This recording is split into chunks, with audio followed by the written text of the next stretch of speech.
Hi guys, my name is Maria Park and this is Approach to Nerd. And in this episode, we are discussing everything WandaVision episode 6 entitled All New Halloween Spooktacular. And it is spooktacular. Well, it didn't scare me at all, but it had issues.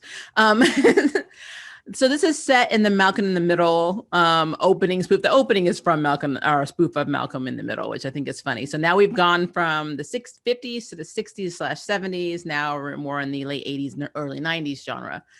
And it's Halloween.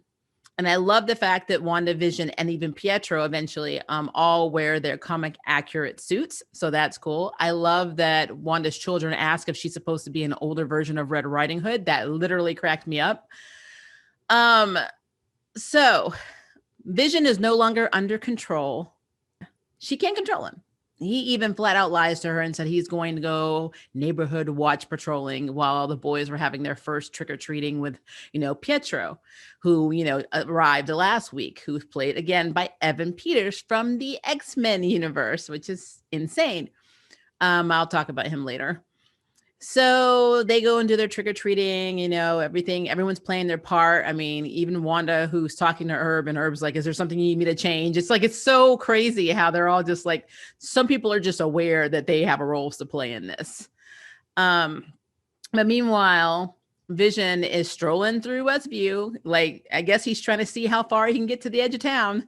And he's noticing that all of these people are like these grown-ups and these children are just not moving. They're frozen in time. But what's interesting to me is that he comes upon Agnes, and Agnes is sitting in her car and she is not frozen. She's sitting there, and then all of a sudden, he clears her mind and she's able to talk. And she's like, oh, you come to help us? You're an Avenger. And he's like, what's an Avenger? And she's like, am I dead? And he's like, no, why would you think that? And she's like, because you are, because you're dead. And I was like, okay, we get it. And I'm like, now, a lot of the nerd boards that I'm on have always said that they thought, that Agnes was really Mephisto instead of Agatha Harkness. I can see some merit in that because, again, we do have the twins. We have, Billy and Tommy. So that would make sense because they would be the shards of his soul and he would need to take them back. But an argument can also be made that it's actually the Grim Reaper. And that's because not only did we see the helmet in the second opening, think about a couple of things in regards to the clues we've had that potentially Grim Reaper is involved in some way. Number one, the dog. So Sparky, who I said in my last review for episode 5, is actually a creation, but he was a synthoid dog that was created by Vision's neighbor's dog in his limited series where he creates his own family and his wife based on Scarlet Witch's DNA. And they have a neighbor whose dog goes and starts digging in the ground and literally gets electrocuted by Grim Reaper's scythe, and it kills him. And Vision uses the brain of this dog to create Sparky. Well, we bypassed all of this in WandaVision and we just went straight to Sparky. But Sparky still was digging around in the azalea bushes outside of Agnes's house and then dies. And I don't think he died from eating too many azaleas. I think he may have been electrocuted by the scythe that was buried on the ground and he was digging it up. So that's the first clue. The second thing is, so he has the power of necromancy. He has illusion casting. He has all of these powers that are basically demonstrated in WandaVision. So all of the illusions that Wanda is seeing, like, with Vision being dead and with, looking at Pietro in this episode and seeing him look like a zombie, it could be the illusions are failing. And these are actually the necromancy ability of Grimm, him reviving people, or at least, we don't know which universe this Pietro is from. We know that Evan Peters is from the X-Men universe, but he could be from another Earth in the multiverse. So we have no idea what version of Quicksilver he is. He just has the speed. But the reason that I'm saying that is Pietro has all of the memories of the MCU Pietro, not of his former Quicksilver, X-Men, escapades, we'll say. So 9 times out of 10, like even Wanda herself is being caught in an illusion. She even says she doesn't remember how she did all of this, how she created this entire reality. You know, it was just really dark and she felt empty. And then bam, all this happened. An argument could be stated that Grim Reaper even revived Vision, because technically Vision is not alive. I mean, we see that when he tries to escape in this episode through the hex. You know, his body starts falling apart. He can't exist outside of the hex. And then my next thing, I guess probably my last kind of evidence that it may be the Grim Reaper is because of, in the comics, the Grim Reaper, who's killed a lot. Eric has killed a lot. He actually is finally destroyed by Vision self-destructing his body with him nearby. And that's probably the out that Vision's going to have. Vision's going to basically self-destruct, killing Grim Reaper, if it is Grim Reaper. And if it is Grim Reaper, the fact that Alice or Agnes is always involved in everything, always knows everything, and is always around and plays the part, and potentially could be the manipulator and the puppet master behind all of this, that also could potentially be what's actually going on. If they're not trying to go the Mephisto route, I could definitely see Agnes not being Agatha, but being Grim Reaper. So yeah, I'm just going to throw that out there. You guys tell me what you think on that, because it's totally possible. I mean, Grim Reaper is a very strong villain. I mean, necromancy, teleportation, demon summoning, illusion casting, clairvoyance. I mean, all of these things, you know, I think it's there for a reason. So Sword director Tyler Hayward, he plans to kill Wanda. He gets on my everlasting nerves, but we won't go down that road. Darcy is hacking the computer, like their mainframe, because they basically, Monica gets her and Jimmy and Darcy thrown off base because they don't really want to go after, you know, Wanda that way or kill her.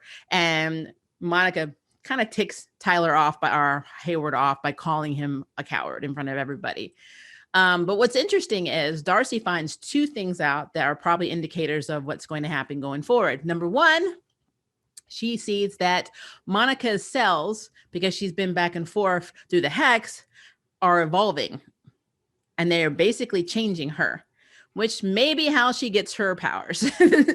So we'll see what happens with that. I love that they keep, you know, name dropping her connection with Captain Marvel. And we already know there's animosity between them, which hopefully we will learn in the next movie. We'll see. But yeah, I think this is a strong indicator that we will be getting the Monica Rambeau that we love in the comics very soon. The second thing is she finds a file that she actually manages to email to Jimmy before the events that we'll talk about in a second happen, called Project Cataract. Now, I have no idea what Project Cataract is, but I will tell you in House of M, the Starks basically, so Stark Industries makes its own army of Sentinels. I don't think this has any connection, but then again, I can't rule it out because it is a weapons program. So more than likely, it could be Sword is making Sentinels. That's just one theory. We know it's not going to be a cosmic cube on any level, or it's not going to be anything to that effect. It could be like an extensive brainwashing, you know, component where we all think it's Mephisto and we all think it's Grim Reaper, and actually they're just really messing around with Wanda's mind. Because if you don't know, which you should know, Wanda is a Nexus being. And if you don't know what a Nexus being is in the Marvel comic universe, think of Doctor Who and being a Time Lord, but actually having the ability to affect probability. That is essentially what a Nexus being is. And Nexus beings have an oversight committee called the Time Variance Authority, or TVA. Kind of like the Time Lords, if, you know, Doctor Who actually listened to them, you know, so I say that because I'm wondering if we're going to get a Time Variance Authority, if we're going to get lore, because her kids already have powers, because any Nexus beings that spawn children have children that are super freaking powerful. Like we already saw, you know, Speed, he's basically Quicksilver. Now he does have the ability to also like charge and throw like projectiles too, kind of like the Flash. But yeah, he essentially is Quicksilver Jr. But Billy, on the other hand, Billy becomes Asgardian. He becomes Wiccan. He has insane powers. We saw his clairvoyance in the episode, but he also has teleportation. He can discharge force fields. So the hex would be nothing if he had his full powers. He could just literally disperse it completely. He has healing, flight, electrokinesis. He, has reality warping abilities, conjuring. I mean, the list goes on and on and on and on and on. But what's very impressive about him is that later on in the future, he becomes a demiurge. And the demiurge created the elder gods. He is literally the founding father of the utopian parallel. Hence why I think we're going to have America Chavez in the Doctor Strange 2 movie, because America Chavez is from the utopian parallel, and the demiurge is literally the source of her power.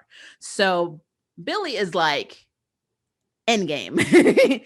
Endgame. So yeah, I do wonder if we're going to see lore and the TVA and all of this stuff, being that Wanda is a Nexus being.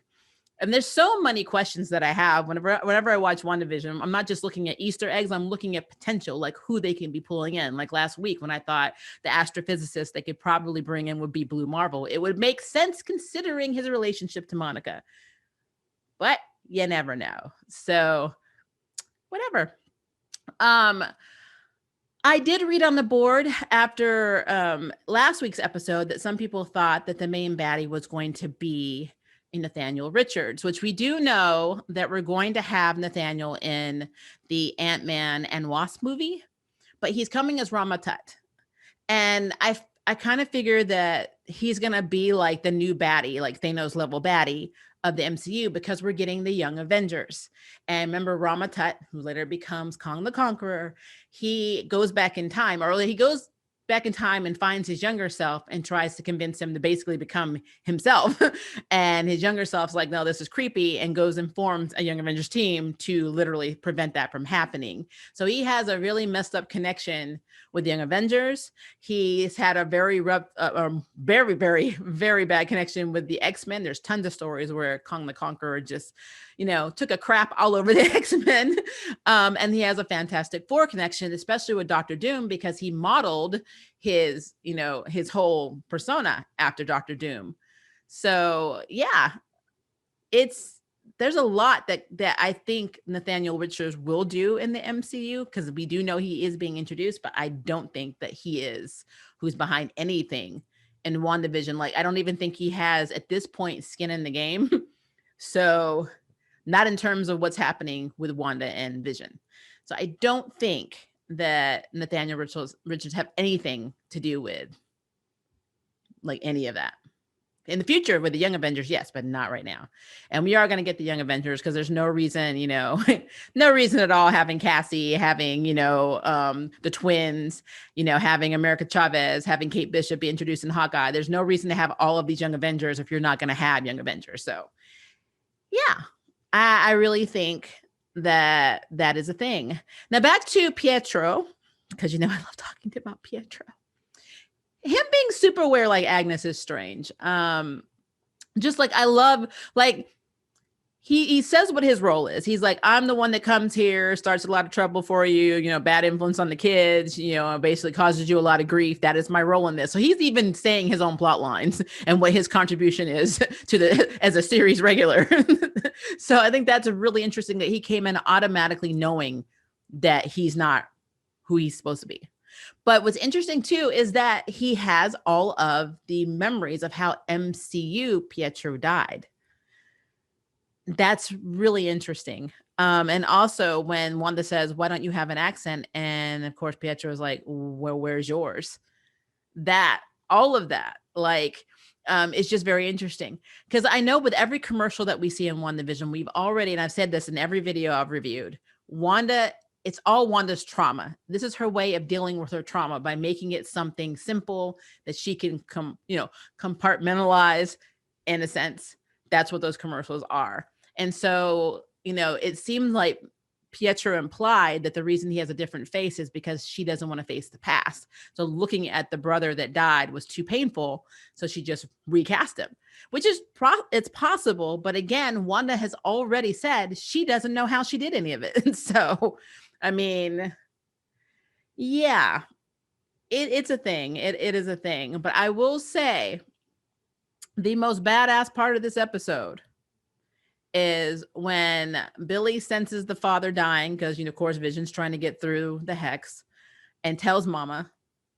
And of course, Quicksilver gets blasted for making that not really properly timed joke, saying it's not like your husband can die twice. Foreboding, by the way. And then she starts expanding her hex. Like, she literally has it start expanding, which is bad because poor Darcy, she goes out to help Vision, and of course they handcuff her to a truck, and so she actually is now inside of Westview. So is everyone on the base. So everything's now like circus clowns and like circus tents, and is where the base basically was. Of course, Monica and Jimmy are still running from it, which of course I don't think they're gonna actually go in. But and Hayward and two of his, I call everybody minions. So two of his minions are driving away too. But I don't know if Jimmy had a chance to really go through the whole Project Cataract email that Darcy sent before she got sucked into the other side. But yeah, Wanda doing that was some